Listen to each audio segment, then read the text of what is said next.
Natural Honey. Raipur में खुदाई के बाद मिली उद्यन के मां बाप की हड्डियां, घर के गार्डन में किया था दफन। रायपुर लाए गए आरोपी की निशानदेही पर फॉरेंसिक टीम ने करवाई खुदाई।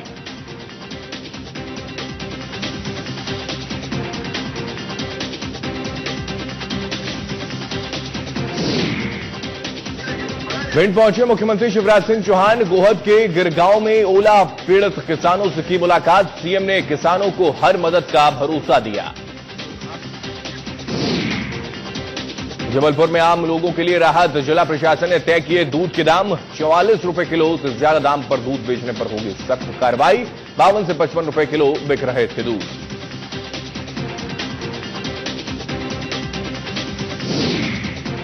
इंदौर में मैराथन 2017 का हुआ आयोजन। नेहरू स्टेडियम में इससे कैलाश विजयवर्गीय ने दिखाई हरी झंडी। करीब 25,000 लोगों ने मैराथन में लिया हिस्सा।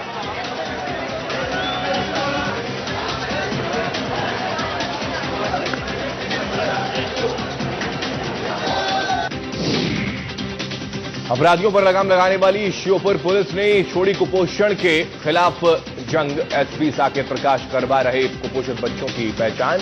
आंगनबाड़ी की भी कर रहे हैं निगरानी।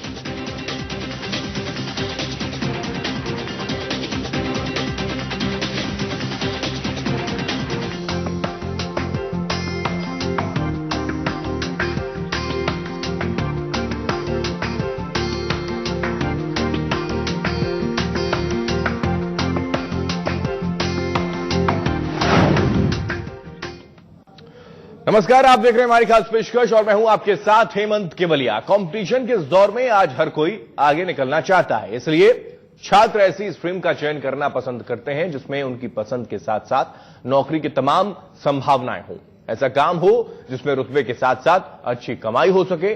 आपकी समस्याओं का समाधान करने के लिए हम लाए हैं एक ऐसा ही शो जो आपको अच्छा करियर बनाने के लिए देगा बेहतर मंत्र।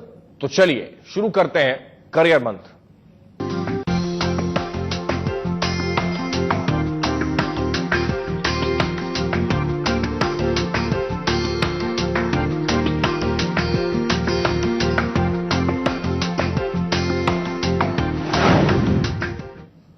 सरकारी नौकरी किसे पसंद नहीं है, और अगर बात किसी ऊंचे ओहदे की हो तो कहना ही क्या। शायद यही वजह है कि छात्रों का झुकाव हमेशा से ही सरकारी नौकरी की तरफ ज्यादा रहा है, जिसमें पैसे के साथ साथ समाज में अपना अलग रुतबा भी होता है।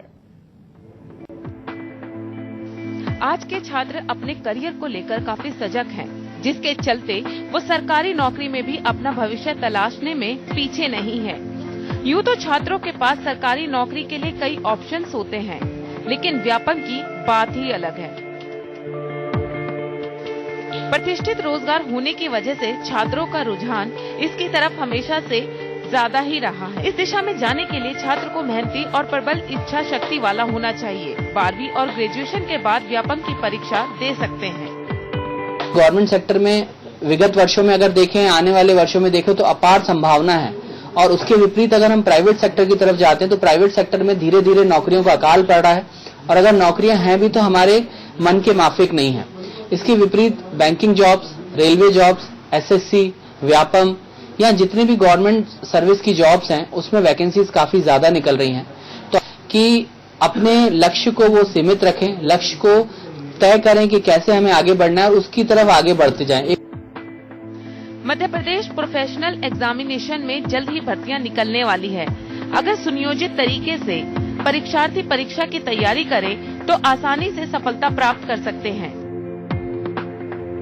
वहीं कोचिंग संस्थान परीक्षार्थियों की इस तैयारी में महत्वपूर्ण भूमिका निभाते हैं। दरअसल परीक्षार्थी कई बार कुछ चीजों को लेकर कंफ्यूज रहते हैं। ऐसे में एक अच्छा कोचिंग संस्थान न सिर्फ परीक्षार्थियों के सारी कंफ्यूजन्स को दूर करता है, बल्कि सारी जिज्ञासाओं को भी शांत करता है। व्यापम द्वारा लगभग 2 लाख नई भर्तियां निकाली जा रही हैं, जैसे संविदा शिक्षक की, व्यापम की, में पटवारी की हम बात करें, वन रक्षक की बात करें, तो इन सभी एग्जाम्स के लिए पैटर्न इस बार से काफी चेंज हो गया है। व्यापम की तैयारी कोई भी स्टूडेंट कर सकता है, बस जरूरत होती है कड़ी मेहनत की, जिसमें अच्छे कोचिंग संस्थान अपने जौहर का रंग मिलाकर छात्र का भविष्य और उज्जवल बना देते हैं। Bureau report, India news. जी हां, करियर मंत्र में आज हम बात कर रहे हैं गवर्नमेंट जॉब की, सरकारी नौकरी की, क्योंकि सरकारी नौकरी को लेकर दरअसल हर कोई ललायत रहता है, चाहे वो 12th पास करने वाला स्टूडेंट हो, या फिर वो बीकॉम कर रहा हो, या फिर वो कोई भी और स्ट्रीम का चयन कर रहा हो, चाहे वो साइंस की फील्ड हो या फिर कॉमर्स की फील्ड हो या फिर आर्ट साइड का बच्चा हो। हर कोई चाहता है कि उसकी नौकरी अगर लगे तो सेफ और सिक्योर लगे और पैकेज भी बेहतर हो, और यही वजह है कि हर किसी का रुझान सरकारी नौकरी पर होता है। लेकिन इन दिनों अगर हम देखें तो कई बच्चे ऐसे हैं जो सरकारी नौकरी से दूर प्राइवेट नौकरी की ओर तलाश करते नजर आते हैं। लेकिन आज हम सरकारी नौकरी की खासियत और सरकारी नौकरी करने वाले बच्चों की हर समस्या का समाधान करने के लिए बैठे हैं इस कार्यक्रम में, क्योंकि हमारे साथ मौजूद है आनंद सबधानी जी, डायरेक्टर हैं सबधानी इंस्टीट्यूशन से। आनंद जी, बहुत स्वागत है आपका इंडिया न्यूज में।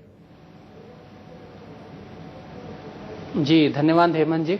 आनंद जी, सबसे पहले हम शुरुआत सरकारी नौकरी के पसंद और नापसंद को लेकर करते हैं, क्योंकि हम लगातार देख रहे हैं, क्योंकि आजकल बच्चों का जो माइंड है वो डाइवर्ट होता नजर आता है। कई बच्चे चाहते हैं कि वो गवर्नमेंट जॉब करें और उसके लिए उनको लगातार स्टडी की बहुत ज्यादा जरूरत है।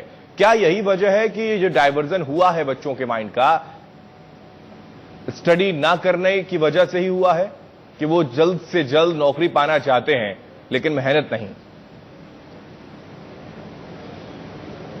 नहीं, मेरे ख्याल से ऐसा नहीं है, क्योंकि प्राइवेट सेक्टर में बहुत सारे बच्चे इंजीनियरिंग करने के बाद, एमबीए करने के बाद प्राइवेट सेक्टर में जाते हैं और बड़ी मल्टीनेशनल कंपनी में बड़े ऑफिसर बनते हैं। और एक तरफ अगर आप देखेंगे तो जो सरकारी नौकरी की तैयारी करता है, जिसके मन में सरकारी नौकरी के लिए जिज्ञासा है, वो चपरासी भी बनना पसंद करता है। अगर आपने कुछ दिनों पहले का अगर न्यूज़पेपर देखा हो तो सरकारी नौकरी में यानी चपरासी के पदों के लिए पीएचडी होल्डर तक ने फॉर्म भरे थे जी। इसका सीधा सीधा अनुमान यही लगाया जा रहा है कि किसी भी सरकारी विभाग में चपरासी बनना बेहतर महसूस करते हैं लोग कि इसके अपेक्षा किसी भी मल्टीनेशनल कंपनी में अधिकारी बनना, क्योंकि मल्टीनेशनल कंपनीज की वही बात है, जैसे कि अपन ने शोले पिक्चर देखी तो उसमें बसंती की, जब तक बसंती तेरे पांव चलेंगे तब तक इसकी सांसें चलेंगी। उसी प्रकार से प्राइवेट नौकरी की, जब तक तू मेहनत करेगा, जब तक तू टारगेट पूरे करेगा, तब तक सैलरी आएगी। जबकि गवर्नमेंट जॉब में ऐसा नहीं है, इसलिए लोगों का गवर्नमेंट जॉब की तरफ रुझान हुआ है। हाँ, आपने एक और बात बोली थी कि क्या जल्दी से नौकरी मिल जाती है, तो वाकई में आजकल का जो युवा है उसको लगता है कि जैसे ही मैं ग्रेजुएशन कंप्लीट करूं, मेरे हाथ में कुछ ना कुछ नौकरी आ जाए, तो प्राइवेट सेक्टर की तरफ भगता है और मेहनत से कतराता है। लेकिन कुछ लोग अभी भी ऐसे हैं जो मेहनत से घबराते नहीं है, बल्कि मेहनत से आगे बढ़ते हैं और वो लोग सरकारी नौकरी को चुनते हैं। मैं ये भी बताना चाहूंगा कि कुछ लोगों को लगता है कि सरकारी नौकरी बहुत मुश्किल से मिलती है, उसमें पैसा चलता है, बहुत ज्यादा मेहनत करनी पड़ती है, तो ये हकीकत नहीं है। आज की डेट में इतनी सारी वैकेंसीज निकली हैं। आज जिस प्रोग्राम में हम व्यापम की तरफ फोकस कर रहे हैं, मध्य प्रदेश में जो व्यावसायिक परीक्षा मंडल है यानी MP PEB professional examination board, वो लगभग 2 लाख के आसपास वैकेंसीज निकाल चुका है और निकालने वाला है। तो मेरे ख्याल से बहुत बड़ी संख्या में वैकेंसीज निकल रही है। अगर बच्चा एकाग्र होकर पढ़ाई करेगा तो सफलता जरूर उसके कदम चूमेगी। बिल्कुल आनंद जी, लेकिन अब तक ऐसा नहीं था क्या? क्या ही हम समझें, क्योंकि आपने भी जिक्र किया कि डी कैटेगरी की जो भर्तियां थी वो बहुत ज्यादा थी और बच्चों का रुझान उधर था चपरासी की नौकरी करने का, तो क्या अब तक ये अपॉर्चुनिटीज नहीं थी? यही वजह है कि शायद अब मौका मिल रहा है कि कोई ना कोई नौकरी सरकारी तो मिल जाए? आज की डेट में जितना मुझे अनुमान है, जितना मेरा अनुभव है, 80% से ज्यादा यंगस्टर जो है वो सरकारी नौकरी की तरफ जा रहे हैं। भले ही वो आईएएस हो, भले ही पीएससी हो, रेलवे हो, एसएससी हो, बैंक हो, मैं तो कह रहा हूँ किसी भी गवर्नमेंट जॉब हो, बस किसी भी डिपार्टमेंट में हो। तो इसके लिए फायदा सबसे अच्छी ये बात है कि गवर्नमेंट जॉब का सिलेबस सेम कर दिया है। यानी अगर एक चतुर्थ श्रेणी कर्मचारी और एक आईएएस ऑफिसर, अगर हम दोनों की बात करें तो दोनों में एग्जाम पैटर्न 90% सेम है। अगर हम 4-5 सब्जेक्ट की अगर बात करें, जैसे reasoning, mathematics, English, general knowledge और कंप्यूटर, अगर हमने इन 5 सब्जेक्ट पे अपनी कमेंट बना ली तो मैं दावे से कह रहा हूं कि इंडिया में होने वाले 90% एग्जाम जिससे गवर्नमेंट जॉब मिलती है, सबका पैटर्न लगभग यही है। खासतौर से व्यापम की अगर आप बात करें तो 2 लाख जो व्यापम की अभी नई वैकेंसीज निकली है, उनमें वन रक्षक, पटवारी, पुलिस कांस्टेबल, सब इंस्पेक्टर, संविदा शिक्षक, प्लाटून कमांडेंट, ऐसी बहुत सारी जॉब्स हैं जिसके लिए बच्चे इंटरेस्टेड है और काफी लंबे समय के बाद मध्य प्रदेश सरकार इस प्रकार की भर्तियां निकालने वाली है। तो लोग इसका तहे दिल से स्वागत कर रहे हैं और तैयारी भी कर रहे हैं। अगर तैयारी के बारे में बात करूं तो तैयारी के लिए कुछ जो मेन सब्जेक्ट हैं, जैसे हम अगर व्यापम के थ्रू जाना चाहते हैं तो हमने जनरल अवेयरनेस पे एक अच्छी कमांड बनानी चाहिए, जैसे history, economics, geography, politics, science और कॉन्स्टिट्यूशन।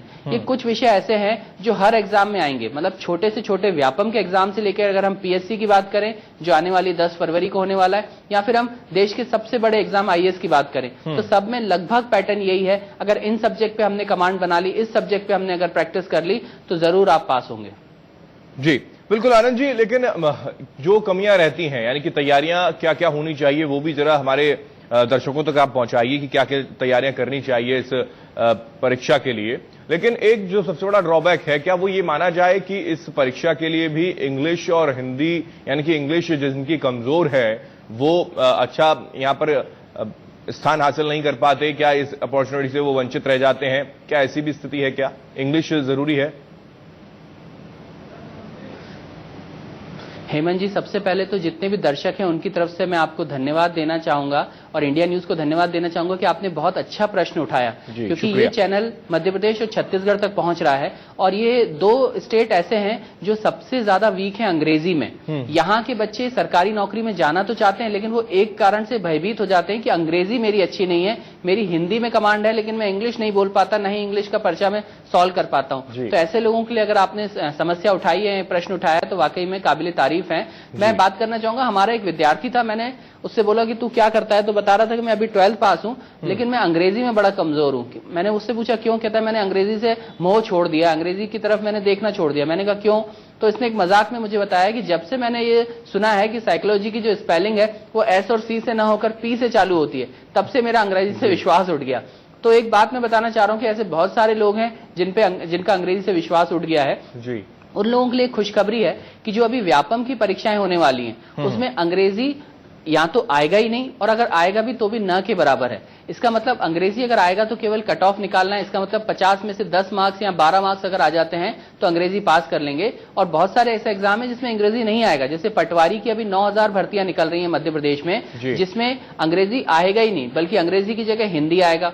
इसी प्रकार से संविदा शिक्षक है जिसमें भी अंग्रेजी की जगह हिंदी आएगा। वन रक्षक की भर्तियां हैं, मैं तो कहूंगा कि पुलिस में भी बहुत सारे ऐसे एग्जाम्स होते हैं, कांस्टेबल, एसआई, जिसमें हिंदी और इंग्लिश ऑप्शन आता है। बल्कि आपको जानकर खुशी होगी कि बैंक का भी एक एग्जाम होता है, जो हम नेशनलाइज बैंक की बात कर रहे हैं उसी का एक और फील्ड होता है आरआरबी, यानी रीजनल रूरल बैंक। अगर आप उन बैंक में भी जाएंगे, ग्रामीण बैंक में, तो वहां भी अंग्रेजी की जगह अगर आप हिंदी ऑप्ट करेंगे तो पास हो सकते हैं। तो मैं उन लोगों को ये खबर पहुंचाना चाहूंगा कि अंग्रेजी से घबराएं नहीं। कुछ ऐसे भी एग्जाम्स होते हैं जिसमें अंग्रेजी मान्य नहीं रहती, तो हम उन एग्जाम को चुने। और मैं तो कह रहा हूं जहां पर अंग्रेजी होती भी है तो हम उन एग्जाम को भी क्यों ना चुने, बिल्कुल चुनना चाहिए, क्योंकि आज तक अगर हम 12वीं पास हुए हैं या हमने स्नातक किया है तो कहीं ना कहीं अंग्रेजी का पर्चा क्लियर करके किया है, अंग्रेजी के एग्जाम में कट ऑफ क्लियर किया, अंग्रेजी में मिनिमम स्कोर किया है। तो वो स्कोर जब हम वहां कर सकते हैं तो गवर्नमेंट जॉब के लिए बेसिक्स इंग्लिश वहां पर होती है और बेसिक तैयारी के लिए तैयारियां कई इंस्टीट्यूशन करा रहे हैं, आपके इंस्टीट्यूशन की ओर से भी तैयारियां करवाई जाएंगी और वो उससे घबराए ना, यही हम दर्शकों तक पहुंचाना भी चाहते हैं। आनंद जी, लेकिन हम व्यापम की भर्तियों के लिए जो तैयारियां होती हैं क्या कुछ हो सकती हैं? जैसे कि इंग्लिश के लिए एक बहुत बड़ा आपने ये कह सकते हैं कि एक बहुत बड़ी प्रॉब्लम सॉल्व हो चुकी है कि कई जो एग्जाम है वो हिंदी में भी आप ऑप्ट कर सकते हैं, लेकिन क्या और तैयारियां करनी चाहिए बच्चों को इस भर्ती के लिए? जी, मैं बताना चाहूंगा कि व्यापम की जो वैकेंसीज निकलती हैं 2 लेवल पे निकलती हैं, एक 12वीं लेवल पे और एक ग्रेजुएशन लेवल पे। जो लोग 12वीं पास हैं वो पटवारी का फॉर्म भर सकते हैं, वन रक्षक का फॉर्म भर सकते हैं, पुलिस कांस्टेबल का, प्लाटून कमांडेंट का, इस प्रकार के फॉर्म भर सकते हैं। और जिनका ग्रेजुएशन हो गया वो तो सारे फॉर्म भर सकते हैं, जैसे संविदा शिक्षक हो गया, या श्रम विभाग में जो भर्तियां निकलती हैं, वाणिज्य विभाग में जो भर्ती निकलती हैं, या जल विभाग में जो भर्तियां निकलती हैं, ये सारे फॉर्म वो लोग भर सकते हैं। इसके अलावा bank, railway, SSC, PSC, IAS, इसके अलावा जो भी वैकेंसीज हैं इंडिया में होने वाले सारे एग्जाम जिसमें ग्रेजुएशन मांगते हैं तो वो सारे फॉर्म के लिए एलिजिबल हैं। और अगर इसकी तैयारी करनी है तो मैं सबसे पहले आपको बताना चाहूंगा कि सबसे पहले बेसिक क्लियर होना चाहिए। मैं आपको ये नहीं बोल रहा कि सावधानी कोचिंग भोपाल में आप आइए, सावधानी कोचिंग ज्वाइन कीजिए। मैं तो बस ये बोलना चाह रहा हूँ आप जिस शहर के निवासी हैं उस शहर में कोई अच्छा इंस्टीट्यूट हो वो ज्वाइन कर लीजिए। अगर अच्छा इंस्टीट्यूट नहीं हो तो 5-10 लोग मिलकर एक ग्रुप बनाइए और अपना बेसिक क्लियर कीजिए। जो मैंने विषय आपको बताया, गणित, अंग्रेजी, तर्क शक्ति, कंप्यूटर, बाल विकास, शिक्षा शास्त्र, इस पे आप सबसे पहले अपना बेसिक क्लियर कीजिए ताकि आप जो क्वेश्चन करें वो सही करें। और एक बार जैसे ही बेसिक क्लियर हो गया उसके बाद प्रैक्टिस पे आप ध्यान दीजिए, क्योंकि एक बहुत अच्छी लाइनें हैं कि practice makes a man perfect. इसका मतलब अगर आपने किसी भी चीज की लगातार घंटे तक मेहनत कर ली, एक स्पेसिफाई घंटों तक अगर मेहनत कर ली तो आप उसमें महारथी हो जाएंगे। और अगर आपने इन सब्जेक्ट पे मेहनत करी और आप महारथी हो जाएंगे तो आपको सफल होने से कोई नहीं रोक सकता। जी आनंद जी, अगर हम स्टडी की बात करें, कितने घंटे तक बच्चों को इसके लिए प्रिपेयर होना चाहिए कि इतने घंटे ही उनको देने ही होंगे? और उसके साथ साथ क्या, क्योंकि कई गवर्नमेंट एग्जाम को क्रैक करने के लिए कई ट्रिक्स भी बताई जाती हैं, ये भी मैं शायद जानता हूं, तो शायद इसके बारे में भी बताया जाता है इंस्टीट्यूट